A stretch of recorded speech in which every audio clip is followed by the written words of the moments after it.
Magkatabi kami ni Jane sa isang side ng animang mesa sa loob ng restaurant. Sa gulo ng mga pangyayari sa nagdaang mga araw, hindi ko alam na may igugulo pa pala.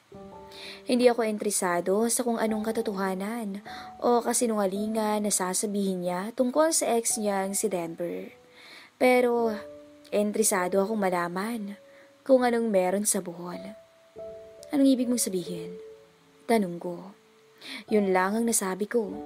Mahirap humabi ng salita pag gulo ang isip mo.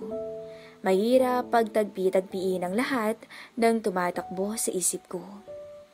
Kasalanan ko lahat ng yun. Nagsimula na ang pagtulo ng luha mula sa mga mata niya. Ngunit pinunasan niya ito agad ng isa niyang kamay. Hinawi niya ang kanyang buhok na naging dahilan para makita ko ang kabuuan ng kanyang mukha. Alam kong hindi naging buo ang tiwala ko kay Jane. Sa lahat ng manangyari, tao lang naman ako para makaramdam ng pagdududa. Pero iba ngayon. Alam kong malalim ang pinaguhugutan ng kanyang emosyon. At kahit hindi pa siya nagsasalita, ay alam kong totoo ang mga susunod niyang sasabihin. Bumaling ang tingin niya sa akin. Hinanap ng kanyang paningin ang aking mga mata. Hindi siya nagsalita, ngunit baka sa kanyang mga mata ang mga luhang pinipigilang pumatak. Halata ang lungkot, pag-aalala at agam-agam. Pinutol niya ang pagtitig sa akin at lumingon sa malayo. Kung hindi ako nakipag-inuman nun kay Kevin, kung hindi ako nalasing, hindi sana mangyayari yun. Wika ni Jane. Ang alin? Tanong ko. Ate and Kevin would still be together. Naghiwalay sila ng dahil sa akin. Ano ba nangyari? Tanong ko ulit. It was supposed to be my birthday celebration in Bohol. 5 days sana kami doon. Monday to Friday. Si Mama, Ate at ako ay naka-schedule na mag-flight on Monday morning. Si Tita Alice naman ay nagpahuli sa flight ang Wednesday afternoon kasi kailangan niya pang umattend sa live-in seminar in Batangas that week. Kumuha siya ng panyo para ipuna sa basa niyang mga mata. At ang mga pisnging dinaluya ng luhang patuloy na pumapatak. Since puro kami babae, naisip ni ate na isama si Kevin. 4 months pa lang ata sila noon. Hindi ko alam paano niya napapayag si Mama na isama yung boyfriend niya. Nakulitan siguro kaya pumayag na rin. Yumuko siya para tingnan ang panyo ang nabasa ng maluha. We booked 2 months bago ang birthday ko. Kaso na bago yung schedule ko sa school. Napaaga yung outreach activity namin sa Quezon. Natapat sa Sunday. Araw bago ang flight namin kinabukasan. Up to Tuesday early afternoon. Paparibo ko sana yung flight ko dahil I wanted to fly Tuesday kahit gabi na. But Tita Alice insisted na sabay na lang kami since delikado mamiyahe mula sa airport sa Bohol papunta sa resort. Umiling si Jane habang nakayuko. Okay lang naman na Wednesday ng hapon ako umalis ng Maynila. Thursday pa naman birthday ko, so there. Pagbalik ko ng Tuesday galing Quezon, nalaman ko na naiwan si Kevin ng flight nila. Hindi raw nagising ng maaga. Hindi nakaabot sa airport. Tumingin siya sa akin. Nabasa ko sa mukha niya ang lungkot. May panginginig ang kanyang mga labi. Baka natatakot o kinakabahan sa pwedeng epekto ng mga sasabihin niya. Akala ko talaga kami lang ni tita ang magkakasabay sa flight na yun. But Kevin showed up in the airport. Nalaman pala ni Tita Alice na naiwan siya. She thought ate would be disappointed because I tell you, ate was so excited for the trip. So binayaran ni Tita Alice ang pagribok sa ticket ni Kevin para lang makasama siya. Can we just get to the point please, Jane? Wika ako. Gabi na kami nakarating sa Bohol. Tulog na si ate kasi napagod raw sa pamamasyal. Sabi ni Mama na natatan naming nanonood ng TV sa sala. 2 yung kwarto ng suite namin. Ang usapan, tabi kami ni ate. Tabi si Mama tsaka si Tita. Si Kevin, sa sofa sa sala matutulog. Kinuha niya ang tubig na naghihintay sa ibabaw ng mesa. Uminom ng kaunti Para bang kumukuha ng buwelo para sabihin ang susunod na pangyayari. Nag-aayaan na mag-inuman kasi ilang oras na lang birthday ko na. Si Mama tinabahan na si Ate sa pagtulog. Matapos na kaming sabihan na huwag maglasing. Sinabayan kami ni Tita Alice. Baka raw kasi mapalakas ang inom ko. Salo daw kami. Pero naunang bumagsak si Tita sa sofa. Hindi ko na rin alam kung ano yung mga nangyari dahil nalasing ako agad. Huminto siya at naghabol ng mahikbi. Tumingin siya sa akin na parang nagmamakaawa. Agad din namang bumaling sa malayo ang kanyang tingin. Napadilat ako noon dahil parang may sumigaw. Daramdaman ko yung matapang na amoy ng alkohol na galing sa hininga ng isang taong katapat ko ang muka. Sa pagkakahika, nakadanta yung braso at binti niya sa akin. Ako naman, nakatalikod sa kanya. Uminom siyang muli ng tubig. Nagising yung diwa ko noon. Sa lakas nagsigaw ni Ate. Kasing lakas ng paggampas niya kay Kevin na bumangon na rin. Bigla akong na-realize ang mga nangyayari. Si Mama ang umawat kay Ate. Si Tita Alice hinila si Kevin palabas ng kwarto. Galit na galit si Ate kay Kevin. Ipinatong niya ang baso sa mesa at tumingin muli sa akin. I felt so guilty, Byron. Inaakap ako ni Ate noon. Tinanong niya kung okay lang ako. Kung nasaktan daw ba ako. Hindi niya inisip si Kevin. Ako agad yung inintindi niya. So bakit ka guilty? Tanong ko. I don't know how things went there. Sobrang lasing ko noon. But what I felt guilty about is because alam ko kung gaano kamahal ni Ate si Kevin. And I knew at that very moment, their relationship will end. Nagpunas ulit siya ng luha. And I was right. Hindi na sila nagkita ni Kevin simula noon. So bakit mo sinabi sa akin to? Bumalik ang tingin niya sa akin. Ako naman ang umiwas ang tingin. Hindi ko alam kung kaya kong tanggapin ang mga susunod niyang sasabihin. Sa isip ko ay may mga larawang nabubuo. Mga eksenang nagbibigay sa akin na mas maraming tanong. Dahil gusto kong maging honest sa'yo. I realized that in order to do that, dapat alam mo lahat tungkol sa akin. Even this dark little secret I wish I never had. Naalala mo yung minsang nagalit si Ate? Nung nasa bahay tayo? Oo, naalala ko na. Nung sumablay akong ibahin yung topic para mapakalma sila. Pilit kong pinigilan si Ate na magsalita nun tungkol doon. Kasi hindi ko alam kung anong pwede mong isipin sa akin. Pero ngayon, wala na akong pakialam kung anong magiging tingin mo sa akin. I just want to be completely honest with you. That even the darkest secret that I have, sinasabi ko na sa'yo. Naramdaman kong inaabot niya ang kamay ko. Ngunit umiwas ako at ipinatong ang kamay ko sa mesa. No secrets. Gusto ko lang maibalik yung dating tayo. Sorry sa lahat ng kasinungalingan ko. About my Naga trip and Denver. Tao lang naman ako, Byron eh. Nagkakamali. Inamin sa akin ni Jay na intensyon niyang wag sabihin sa akin na kasama niya si Denver sa Naga. At ang mas mabigat pa, sinabi niyang may nangyari sa kanila ni Denver habang kami. Mga 5 beses daw. At hindi naputol ang komunikasyon nila kahit kami na. May mga gabi raw na magka-text sila pero flirt lang naman daw. Pero tapos na yun. Napatunayan ko kung gaano mo ako kamahal.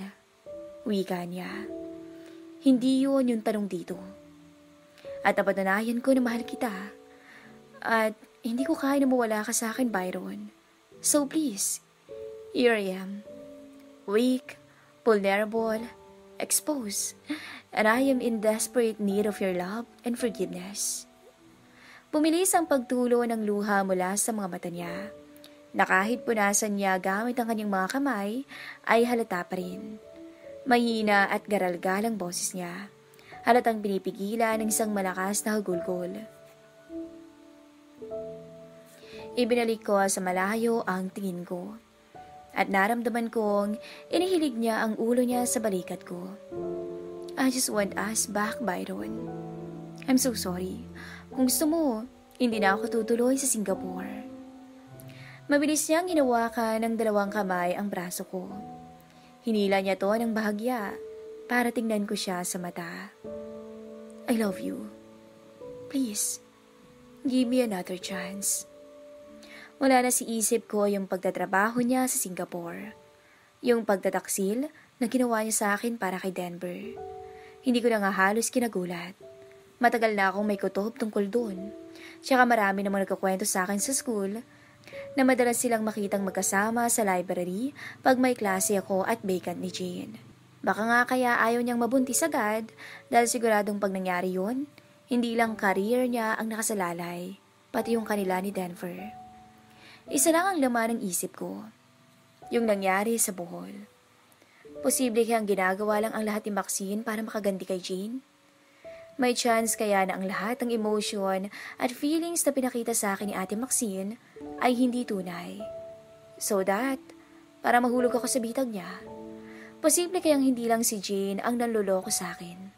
Baka pati din si Maxine. Biglang umayos ng upo si Jane at mabilis na nagpunas ng mga luha. Ngunit halata sa mata niya ang pag-iyak. Napansin din pala niya na parating na ang mama niya. Oh, nag-break na kayo agad? It's earlier than I thought. Ate, please. Uwi ka naman ni Tita Alice. Hindi ko alam kung pabiro o sadya ang pangaasar niya. Tumayo ako at nagpaalam. Mauna na po ako, tita. Salamat po sa inyo. Hindi ko na po kayo maihahatid sa bahay at may aasikasuhin pa po ako. Sabi ko lang yun, pero inis lang ako sa mga nangyayari. No need, we can manage. Mabilis akong naglakad para lumabas ng restaurant. Palabas na sana ako ng pinto nang may humawak sa kamay ko. Lumingon ako para alamin kung sino ang pumigil sa akin. Si Tita Alice. Mas bata siya kaysa sa mama ni Jane. Mas mataba at mas maliit. Maikli ang kanyang buhok na halos pantay lang sa kanyang tenga. Hindi hamak na mas mabait siyang tingnan kaysa sa mama ni Jane. Mas kaaya-ayang tingnan ng mukha niya kaysa sa napaka-strict na aura ng kapatid niya. Naku, Byron. Pasensya ka na sa ate ko Ganun lang talaga yun, mula nung mawala yung husband niya. Wala po yun, sagot ko. I hope hindi ka ma-offend sa pagtatanong niya kanina ha? I think she only wants what is best for Jane. But you know, I see that drive in you anak. Alam kong kaya mong bigyan si Jane ng magandang future. Maraming salamat po, tita. Nilabas niya ang kanyang wallet at tumukot ng pera. I know, student ka pa lang. At baka naubos ang allowance mo kakabantay kay Jane. Etong pamasahe mo pa uwi. Mag-taxi ka na. Puyat ka rin siguro at baka mapano ka pa. Hindi na po.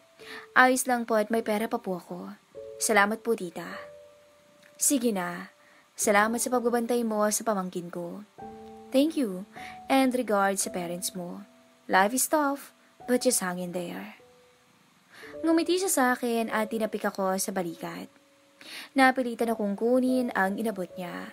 Sa totoo lang, saktong-sakto lang ang laman ng wallet ko pa uwi, kaya okay na rin to. Nagpaalam ako sa kanya at tuluyang lumabas ng restaurant. Balot ang isip ko ng maraming tanong. Hindi tungkol kay Jane, tungkol sa amin ni Maxine. Sa sobrang galing niyang mag-isip, hindi imposible na planado niya ang lahat ng to. Hindi kaya sinadya niya na akitin ako? Tapos papaniwalaing mahal niya ako. Hindi kaya sinadya niyang mapamahal ako sa kanya para sa dulo mas masaktan si Jane. Dahil hindi lang kami naghiwalay. Minahal ko pa ang ate niya. Sapat para hindi kami magkabalikan. Ang hirap. Nakakabaliw ang mga tanong. Masalimuot ang pwedeng kalabasan. Palabas na ako ng ospital, masalubong ko si Maxine. Marami siyang dala. Mga gamot siguro ni Jane. Hindi ko alam ang mararamdaman ko. Hindi ko nga alam kung may mararamdaman pa ba ako. Hindi ko alam kung pag-ibig ba ang natagpuan ko o naging biktima ako ng isang trahedyang marahan niyang pinagplanuhan. Nandyan pa ba sila? Tanong niya. Tumangulang ako. Make sure na hindi mo sasabihin kay Jane ang tungkol sa ating dalawa. Promise me. Tumitig ako sa mga mata niya. Cold-blooded. Hindi ko makuhang magalit dahil hindi ko makuhang mag-isip kung ano ang nararamdaman ko. Gusto ko lang ng kaunting panahon para mag-isip. Alam ko nag-iisip siya ng isasagot niya, pero hindi ko yun kailangang marinig. We all need a break from this mess. Wika ko. Nakita ko ang reaksyon ng mukha ni Maxine. Nagulat siya at hindi alam kung ano ang gagawin. Hindi ko na hinintay ang susunod niyang sasabihin. Umalis ako at sinimula ng isang mahabang biyahe pauwi sa amin. 2 araw matapos makalabas si Jane sa ospital. Nagdesisyon ang mama niya na isama muna siya sa Ilocos bago ang nalalapit niyang graduation. Tinawagan niya ako para magpaalam. Gusto ni Jane na magkabalikan kami, pero hindi ako agad sumagot. Sa dami ng nalaman ko tungkol sa kanya at kay ate na rin, gumulo lang lalo ang lahat. Nakiusap ako sa kanya na pagbalik na lang niya kami ulit mag-usap. Sinabihan ko siyang magpahinga na muna. Palakasin niya ang katawan niya at pag-isipang mabuti kung paano uusad mula sa paghiwalay namin. Hindi ko naisip na magiging ganito kasalimuot ang lahat. Magulo at bawat araw mas maraming nagiging tanong kaysa sa natutuklasang sagot. Nag-text ako kay Maxine pagkalabas ni Jane sa ospital at sinabi kong gusto ko munang mag-isip sa mga susunod na araw at baka mas makakabuting hindi muna kami magkita o mag-usap. 3 araw na rin hindi kami nag-uusap ni Ate Maxine. Sa totoo lang, marami akong gustong itanong sa kanya pero hindi ko alam kung papaano. O baka mas tamang sabihin na hindi ko alam kung kaya kong tanggapin ang mga isasagot niya sa akin.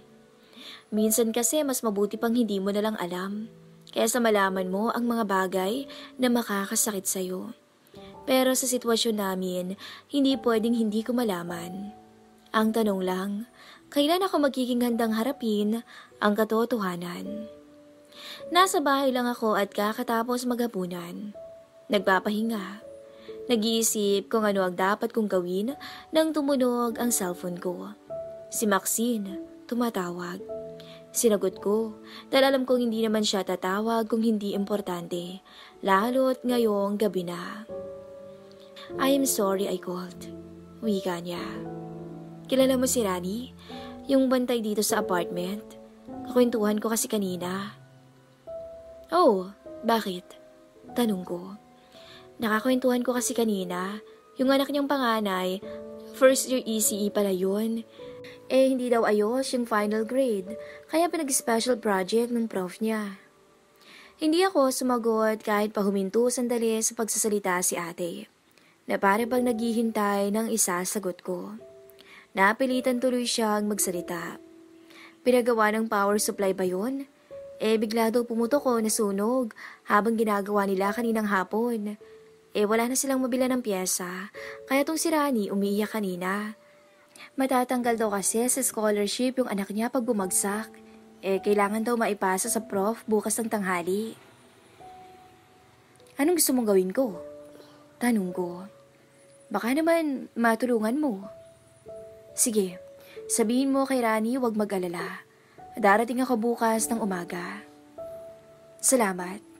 Nakakaawa kasi yung tao pag nawala yung iskola. Okay na ba? Sorry. Sige, okay na. Salamat. Pinutol ko na ang tawag ni Maxine. Maliban sa hindi talaga nakakatulong sa akin, ang may kausap pag nag-iisip ako, may halo na rin kasing galit o anis, yung nararamdaman ko mula nang marinig ko ang kwento ni Jean tungkol kay Kevin. Ewan ko ba? Alam kong dapat kong kausapin si ate tungkol dito. Pero tao lang din naman ako. Siguro naman, hindi mali na maramdaman ko ang ganitong emosyon. Lalo pa akong iisipin na ang galing magplano ni ate sa mga bagay-bagay.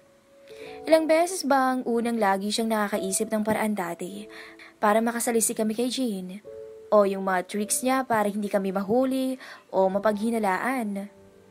Naliko agad ako pagkatapos naming mag-usap. Nagpaalam ako sa mga magulang ko na kailangan ko lang umalis. Sanay na rin naman sila sa akin. Binibiro pa nga ako na baka magkasakit ako sa halos 3 araw na pananahimik ko sa loob ng bahay. Agad akong bumiyahe, papunta kina Jane.